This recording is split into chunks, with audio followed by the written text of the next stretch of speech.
सर्वमङ्गलसम्पन्नां साक्षान्मङ्गलदेवतां देहहृद्दीपिका दीप्तिर्जिह्मपापप्रणाशिनी अर्धचन्द्रोलसत्दंष्ट्रां यज्ञवाटीविलासिनी महादुर्गा महोत्साहा महादेवबलोदयां डाकिनीड्या शाकिनीड्यां साकिनीड्या समस्तजुट निरङ्कुशा नाकिबन्द्यां षडाधाराधिदेवतां भुवनज्ञानि निःश्रेणी भुवनाकारवल्लरी शाश्वती शाश्वताकारा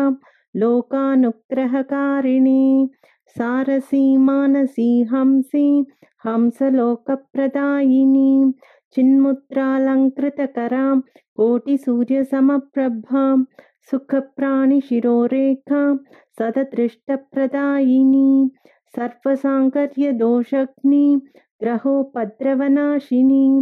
क्षुद्रजन्तुभयग्नि च विषरोगादिभञ्जनी सदा शान्ता सदा शुद्धा गृहचित्रनिवारिणी कलिदोषप्रशमनी कोलाहलपुरस्थिता गौरीलाक्षणकी मुख्या जघन्याकृतिवर्जिता मायाविद्या मूलभूतां वासवी विष्णुचेतनां वादिनी वसुरूपा च वसुरत्नपरिच्छदां छान्दसी चन्द्रहृदया मन्त्रस्वच्छन्दभैरवी वनमाला वैजयन्ती पञ्चदिव्यायुधात्मिका